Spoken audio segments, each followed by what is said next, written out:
Ito po, may reaksyon na. Si PBBM o si Marcos Jr. sa issue na involved daw sila ni Maricel Soriano sa droga. O yan. Ha? Ito na. O, di ba matagal na o yan, nakikita nyo yung reaksyon ni Marcos, oh, nandiyan, oh, tumatawa, oh. Yan po. Actual po talaga yan na reaction ni Marcos Jr. Pero may sinabi rin siya na comment, mamaya po, panuorin nyo, panuorin nyo. Hintayin lang muna natin ang iba pa nating mga viewers para kapag plinay ko yung video, maiksi lang naman yan, at least nandito na yung mga viewers natin. Ano po? Okay. Alam naman natin, paulit-ulit na yung issue na yan eh. Ang pinapalabas ng kampo ni Duterte ng mga DDS, na si Marcos Jr. daw ay involved sa drugs. Ang pinaka prueba daw niyan, una sinabi ni Maharlika may pulburon video. Pagkatapos naglabas ng dokumento, yung dalawang dokumento galing daw yun sa PIDEA. Ang laman ng dokumento na yun, yun daw ay report sa mga matataas na officials ng PIDEA na ito ngang si Marcos Jr. ay nagda-drugs. Nagpupulburon, nagsashabu. Ngayon, sinubmit daw yung report na yon at nagre-request na i-raid yung unit ng condo unit doon sa Makati, sa Rockwell. Kaya lang, hindi daw inapruban yan ng nakatataas na mga officials ng PIDEA.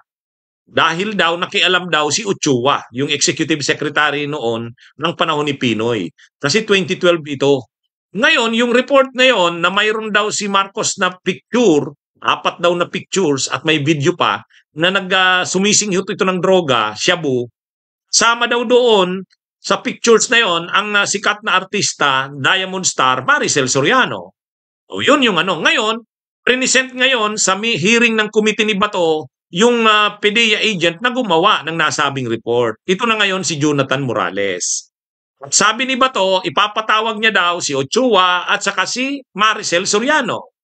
O ngayon, sa isang ambush interview kay PBBM, tinanong ito. Mamaya, ipapanood ko sa inyo. Tinanong si PBBM, si Marcos Jr. Shout out kay Agustin Mondragon, saka kay Leonor Alexander Giuliani. Tinanong si Marcos Jr., anong masasabi doon sa na yon? Anong masasabi doon sa di umano'y involved sila, magkasama sila ng Diamond Star na si Maricel Soriano. So, mga kabunyog, tinanong mismo ng media. Ngayon, makikita nyo na kung anong naging reaksyon. Shout out kay June Opinya, Shout out kay June Opinya. Okay? So matagal na kasi ang issue na yan. Isipin nyo naman, pati sa Senado, dininig pa yung bagay na yan. Binigyan kasi ni Bato de la Rosa ng platform sila Maharlika at saka si Jonathan Morales Binigyan ng platform ni Bato, pinagsalita doon. Para bagang yon. Totoong issue yon, hindi marites o hindi chismis. Pero ang totoo, yung credibilidad mismo no ni Jonathan Morales, questionable. Marami palang kaso yun. Saka 2 beses pala yun na-dismiss sa PNP. Na-dismiss pa sa PIDEA. Kaya questionable yung credibilidad nung Jonathan Morales. Hello po kay Helen Santek, kay El, hello po sa inyo. Kay Irene kami ng White Black, kumusta po? Loyalista daw siya pero pinapanood daw tayo. Salamat, lalo na replay. Si Gis.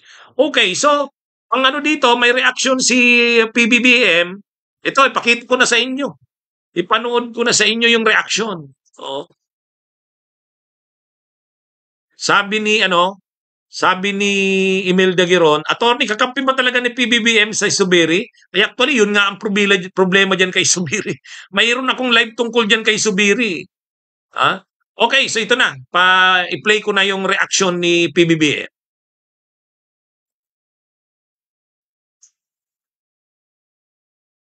Sarap daw ni Maricel Soriano sa Senate hearing. Parang binabanggit po nila na parang you're involved sa drug something. Kami ni Bulong bait ang 12 daw po, Mr. President. Contrived yun. Contrived.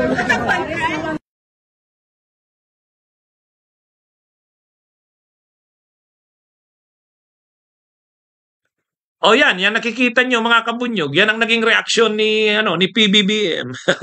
Tinanong siya ng media, ano po ang reaksyon nyo, masasabi nyo na involved daw po kayo sa drugs? Sabi ni Marcos Jr., sabi niya, sino?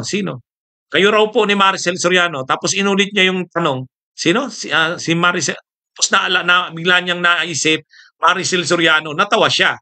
So, para sa reaksyon na ito ni Marcos Jr., parang lumalabas, hindi siya masyadong oriented diyan sa issue na yan. Kasi para siyang natawa nga siya parang hindi siya masyadong familiar doon sa issue na yan Pinagtawanan niya nga lang So ibig sabihin para sa kanya hindi siya seryoso. Ayan, si Butchok de la Cruz sabi niya natawa lang. Yun na nga Anong ibig sabihin nung natawa lang? Ibig sabihin para sa kanya wala yang issue na yan. Yun ang ibig sabihin yan Pangalawa, nung tinatanong siya, inuulit niya pa ano daw?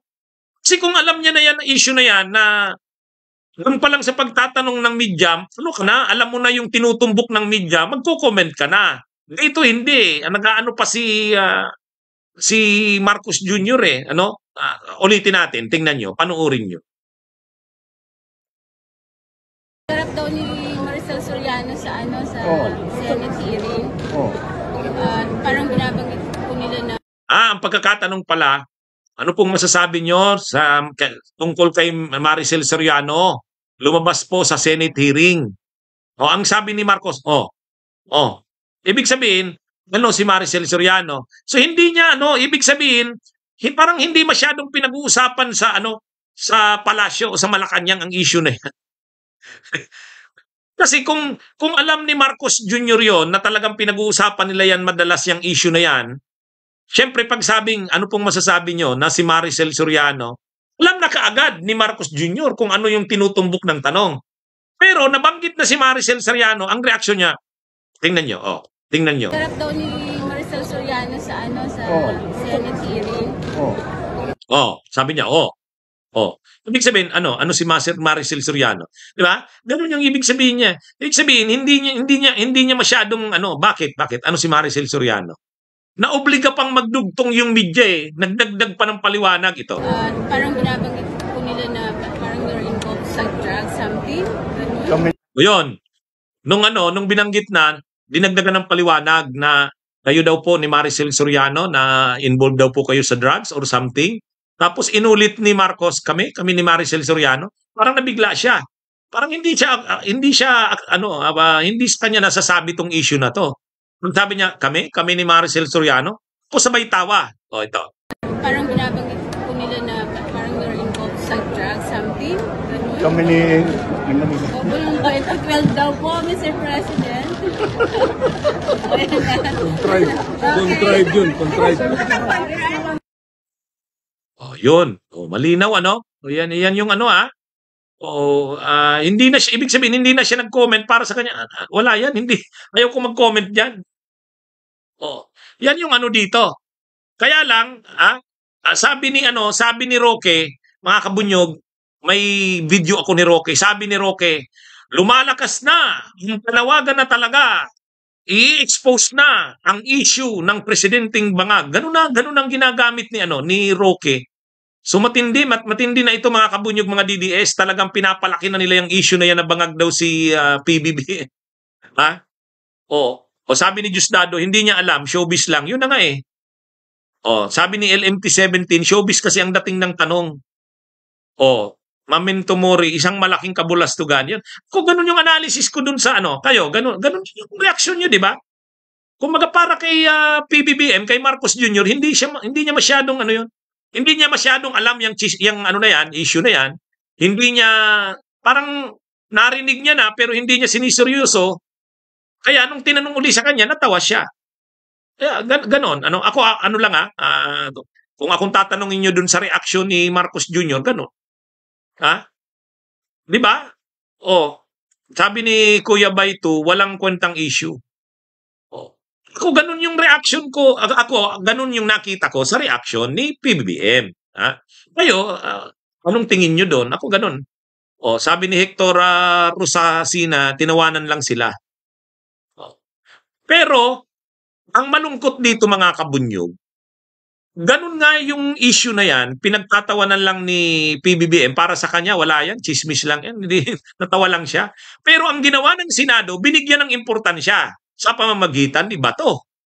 Pero yung importanteng issue ng China, hindi pinigbigyan ng importansya ni Zubiri. Yung issue ng pagdinig tungkol kay Duterte, yung sa gentleman's agreement, ayaw ni Zubiri. Talagang nakakalungkot mga kabunyog.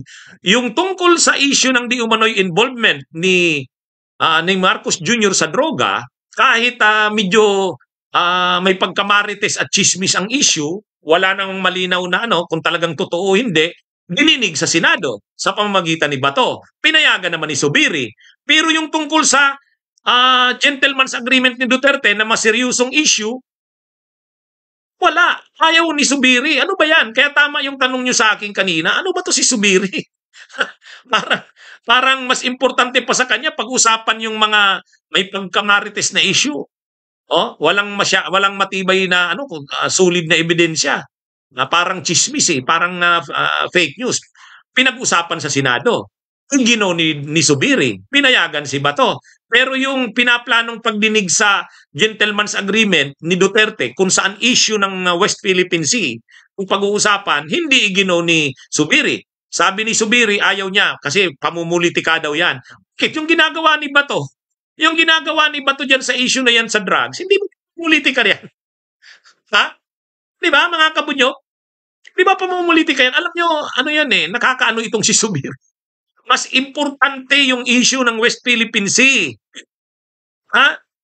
Di ba mga kabunyog, mga kababayan? Kaya sabi ko nga, si Zubiri walang B. Kaya ang basa ko dyan, Suiri. Walang B. Di ba? Anyway, mga kabunyog, pinakita ko lang sa inyo yung reaksyon ni PBBM. Okay. So magandang araw sa inyong lahat. Bunyog, bunyog, halikan na kasama ka. Bunyog, kapag buklod ay may pag-asa. Luzon, Visayas, Mindanao, isa ang pananaw. Sa bagong Pilipinas ang bunyog isisigaw. Bunyog.